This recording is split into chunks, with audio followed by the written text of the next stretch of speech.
What is up, guys? Sean Don back with analysis number 2 on the day. Here we have Alex Girard throwing the weight, learning 3 turns, trying to figure it out. Big man, 6'4", wants to chuck the weight, a solid 1850, and I'm guessing hopefully claim himself an All-American title in D3. So let's get into it. Let's watch it. Side angle. This is the perfect angle for this video based on what I've seen so far. So one more time.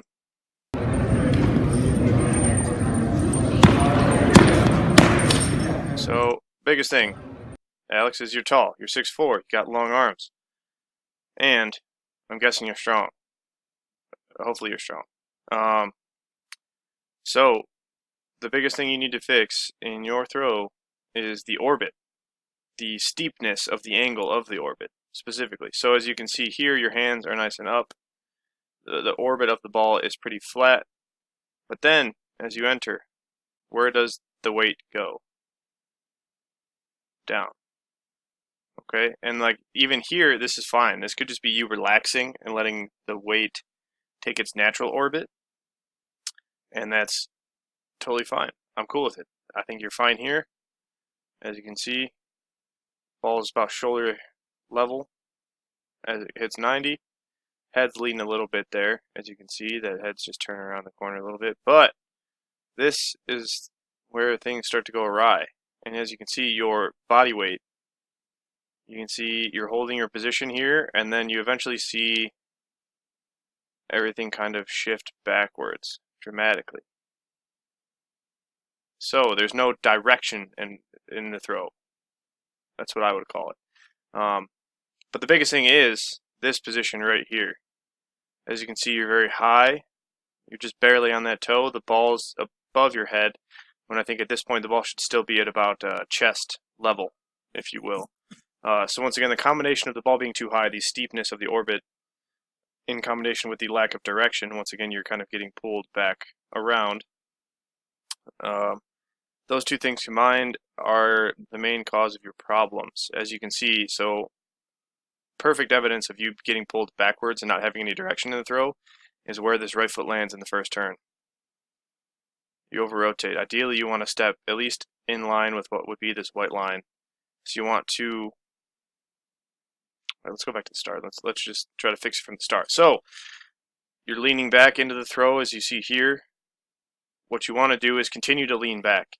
Use this right leg to pressure yourself to keep this back position right here. Use this right leg more to prevent you from getting pulled forwards towards 0, and you use this right leg to keep your pressure back to 180.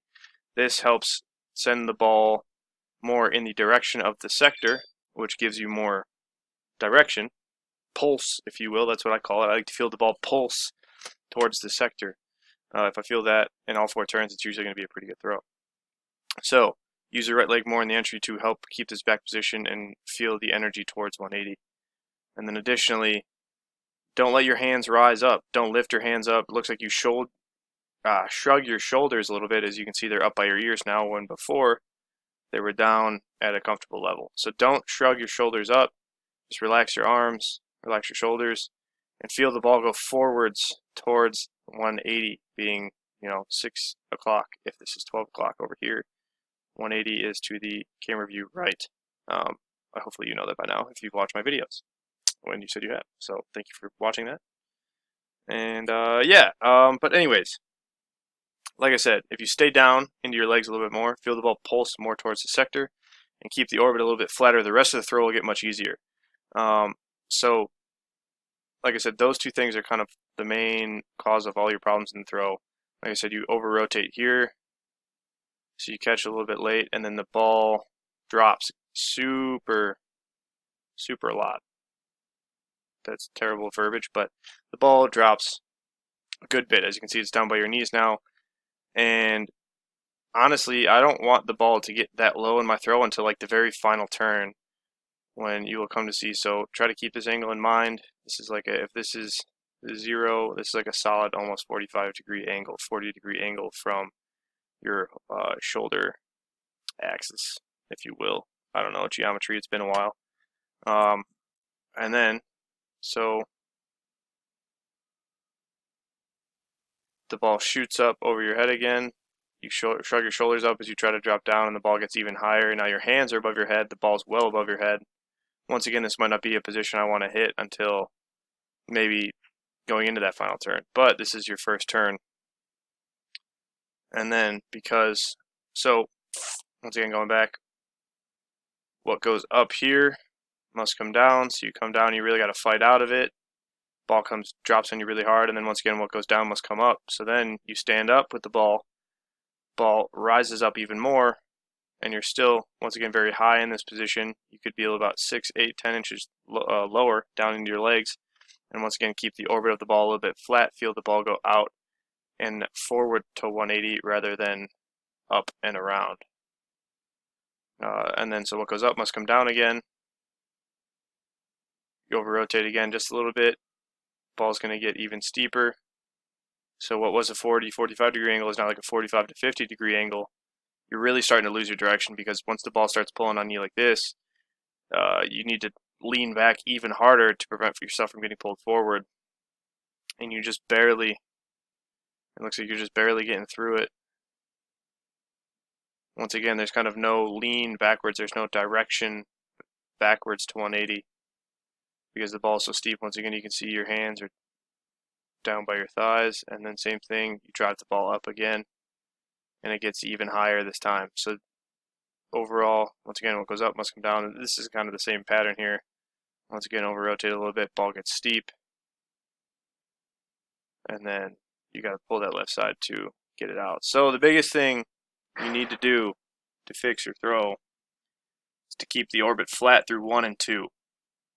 All right, and what I mean by that is don't let the ball really drop below your, let's say, belly button. So like this entry right here, or like if the ball was like right here and kind of kept that path through at least 1.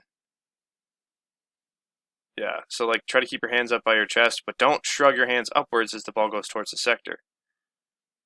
Okay, so keep that orbit flat through 1 and 2. You need a more flat orbit on your weight. It's about how far it goes, not how high it goes. Don't focus on the angle of release. It's all about release velocity. I've been critiqued by many for my weight throw angle being too low, but then I outthrow them. So I don't know. Once again, it's how far the ball goes, not how high the ball goes. All right.